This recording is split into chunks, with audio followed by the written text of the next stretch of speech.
রোজ রোজ আমরা ভাতের মাড় ঝরিয়ে ফেলে দিই। এইটা কি জানেন বন্ধুরা, ভাতের মাড় দিয়ে অনেক পাঁপড় তৈরি করে নেওয়া যায়। ঝুড়ি ঝুড়ি পাঁপড় তৈরি করে নিতে পারবেন ভাতের মাড় দিয়ে। আর এই রকমই সুন্দর দেখতে হবে, আর খেতে সুস্বাদু, খুবই টেস্টি হয় আর ক্রিস্পি হয়। নমস্কার বন্ধুরা, আমি আলপনা সিম্পলের টেস্টিতে আপনাদের সবাইকে স্বাগত। আজকের আমি শেয়ার করব ভাতের মাড় দিয়ে পাঁপড় তৈরি করে, তার ভিডিও আপনাদের সাথে শেয়ার করছি। তার জন্য আমি এখানে নিয়ে নেব ভাতের মাড়। আমি ভাত রান্না করে নিয়েছি, এখন আপনাদের দেখাবার জন্য ভাতের মাড়টা দেখাচ্ছি। ভাত হয়ে গেছে, আমি এখানে গোবিন্দভোগ চালের ভাত করেছি। আপনারা চাইলে যে কোনো চালের ভাতের মাড় দিয়ে পাঁপড় তৈরি করে নিতে পারবেন। আমার বাড়িতে মায়ের জন্য গোবিন্দভোগ চালের ভাত হয় আর আগে হয়, সেই জন্য আমি এই মাড়টা দিয়ে বানাচ্ছি।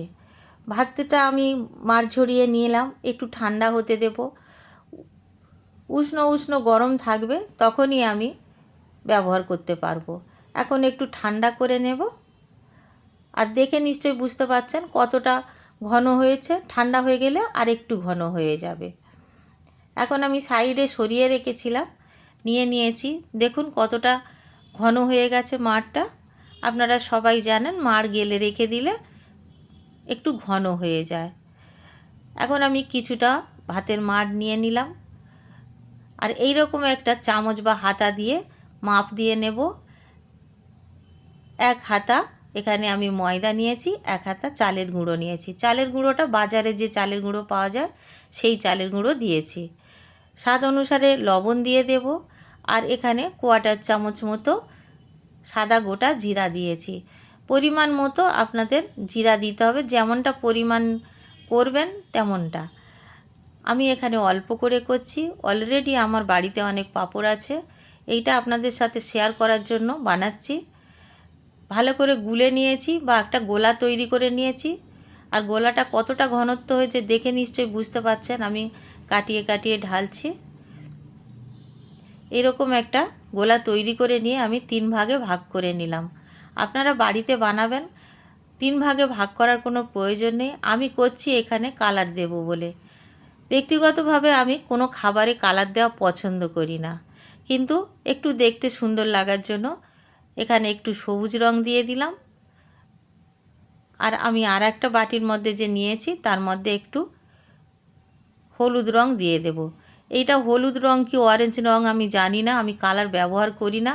তবে একটা কালার আমার কাছে আছে, তার থেকে আমি 2 ফোঁটা দিয়ে দিলাম। ফুড কালারগুলো আমি এমনিতে খুব একটা পছন্দ করি না, কিন্তু আজকের আমি ব্যবহার করছি। আপনারা বাড়িতে কিন্তু ফুড কালার ব্যবহার না করলেই ভালো। এই রকম ছোট ছোট প্লেট নিয়ে নিয়েছি, তার মধ্যে তেল ব্রাশ করে নেব। যে কোনো পাত্রে নিতে পারেন, আপনারা বড় প্লেটে নিয়ে বড় বড় পাঁপড় বানাতে পারেন, কিংবা কোনো কৌটোর ঢাকনার মধ্যে দিয়ে এই কাজটা করে নিতে পারেন। বাটির মধ্যেও করে নিতে পারেন। আমি প্লেটের মধ্যে করে দেখাচ্ছি, বাটির মধ্যেও করে আপনাদের দেখাবো। বেশি তেল থেকে গেলে তখন কিন্তু ভালো হয় না, এইভাবে সরে সরে যায়, তখন ভালোভাবে পাঁপড়ের গোলাটা ঠিকমতো সেট হতে চায় না। তাই তেলটা খুবই কম দিতে হবে। আমি এখন তিনটেতে 3টে রকম কালার দেওয়ার চেষ্টা করছি। আমি সাদাটা 2টোতে দিলাম, আর একটাতে আমি যেটা হলুদ রং করেছিলাম বা অরেঞ্জ রং সেটা দিয়ে দিয়েছি। এইভাবে আমি সবগুলো বানিয়ে নেব। এখানে একটা ছিদ্রযুক্ত থালা নিয়েছি, তার মধ্যে বসিয়ে নেব। স্টিমে দিয়ে নিতে হবে, সেই জন্য এইভাবে রেডি করে রেখে দিচ্ছি। আর এখন আমি আপনাদের দেখাবো যে বাটিগুলো দিয়ে কিভাবে আমি নিচ্ছি। একই রকমভাবে একটু তেল ব্রাশ করে নিতে হবে সবগুলোতে।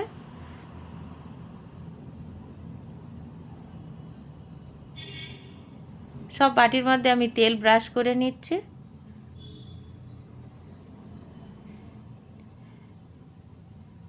এখন আমি সবুজ কালারটা বাটিগুলোর মধ্যে দিয়ে দিচ্ছি। এমন নয় যে সব রকম মিলিয়ে মিলিয়ে রং দিতে হবে, সেরকম কিছু না। যেমন যেমন সুবিধা লাগবে এইভাবে দিয়ে নেবেন। বড় বাটি তাই একটু বেশি দিয়েছি, ছোট বাটিগুলো 2 চায়ের চামচ করে দিলেই হয়ে যাচ্ছে। খুব বেশি মোটা করা যাবে না, বেশি গোলা দিলে বেশি মোটা হয়ে যাবে, সেই জন্য অল্প করে গোলা দিয়ে এইভাবে সব দিকটা একটু স্প্রেড করে দিতে হবে বা ছড়িয়ে দিতে হবে। এখানে আমি গ্যাস জ্বালিয়ে কড়াই বসিয়ে জল গরম হতে দিয়েছি।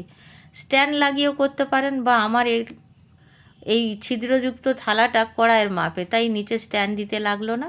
ঢাকা দিয়ে আমি 30 সেকেন্ড মতো রেখে দিয়েছি। 30 থেকে 40 সেকেন্ডের মধ্যে কিন্তু স্টিমে হয়ে যায়। এখন আমি নামিয়ে নেব।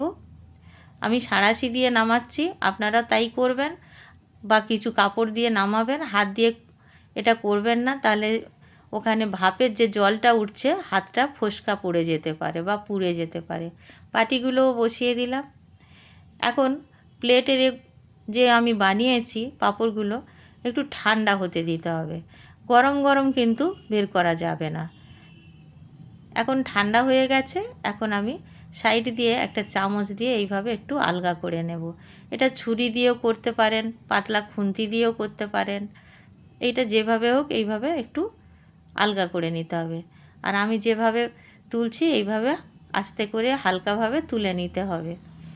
আমি একটা তুলে আপনাদের দেখিয়েছি, আরও আমি একটা তুলে দেখাচ্ছি। খুব সহজ, কিন্তু একটু সাবধানে করতে হয়। নরম থাকে খুব কাঁচা অবস্থায়, সেই জন্য এইভাবে হালকা হাতে তুলে নিতে হবে। সাদাটা আমি আর একটা তুলে নিচ্ছি।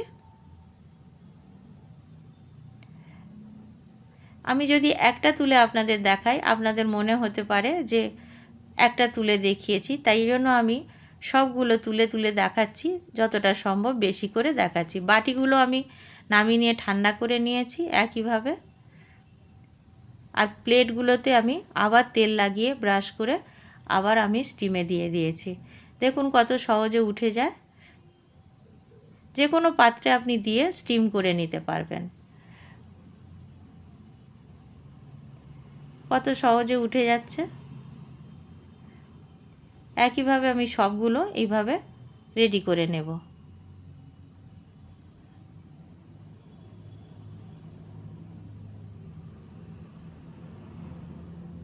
আমার সবগুলো রেডি করা হয়ে গেছে। দেখুন আমি দুটো থালার মধ্যে রোদ্দুরে দিয়ে শুকিয়ে নেব।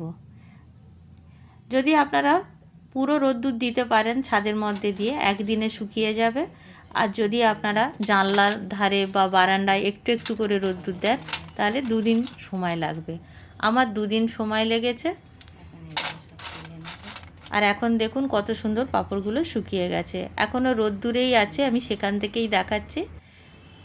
নিশ্চয়ই দেখে বুঝতে পারছেন গ্রিলের ছায়া পড়েছে। দেখুন কত সুন্দর দেখতে হয়েছে পাঁপড়গুলো, একদম পাতলা হয়েছে। এরকম পাতলা বানিয়ে নিতে হবে। আমি গ্যাস জ্বালিয়ে কড়াই বসিয়ে তেল গরম হতে দিয়েছি। আর দেখুন আমি তেল গরম হয়ে যাওয়ার পরে দিয়ে দিয়েছি একটা পাঁপড়, কত বেড়ে যাচ্ছে, সঙ্গে সঙ্গে ফুলে যাচ্ছে। আপনারা চাইলে দুটো হাত ব্যবহার করে দুটো খুন্তি দিয়ে একটু সোজা করে দিতে পারেন। আমি কিন্তু সোজা করি না এই পাঁপড়গুলো, আমার বেশ এই বাঁকা টেরাগুলোই বেশি ভালো লাগে, কিন্তু খুব মুচমুচে হয় আর খেতে দারুণ স্বাদ হয়। দোকানের থেকে অনেক বেশি ভালো খেতে হয়। আপনারা দোকান থেকে কিনে খেয়েছেন হয়তো বা, আর বাড়িতে এই রকম পাঁপড় আপনারা বানিয়ে খাবেন, দেখবেন অনেকটা স্বাদে তফাৎ আছে। অনেক বেশি ভালো হয় বাড়িতে বানানো পাঁপড়। আর বাড়িতে যদি মাড় দিয়ে, ভাতের মাড় দিয়ে যদি আমরা পাঁপড় বানিয়ে নিতে পারি, আমরা কিনবো কেন, তাই না? দেখুন আমি সবগুলো ভেজে রেডি করে নিয়েছি। প্রত্যেকটা পাঁপড় কত সুন্দরভাবে ফুলেছে আর বড় হয়ে গেছে। কত ছোট ছোট ছিল পাঁপড়গুলো, আর এখন কত বড় বড় হয়ে গেছে ভাজার পরে। আমি আপনাদের একটা ভেঙে দেখাবো যে কতটা মুচমুচে হয়েছে।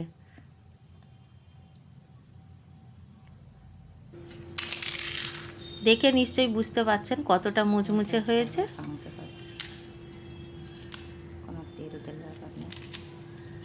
প্রত্যেকটা পাঁপড় খুবই মুচমুচে হবে আর দুর্দান্ত টেস্ট হয়, বলে ঠিক বোঝানো যাবে না। আপনারা বাড়িতে বানাবেন আর কেমন লাগলো কমেন্ট করে জানাবেন। রেসিপি যদি ভালো লাগে লাইক করবেন, শেয়ার করবেন, নতুন বন্ধু হলে সাবস্ক্রাইব করতে ভুলবেন না যেন।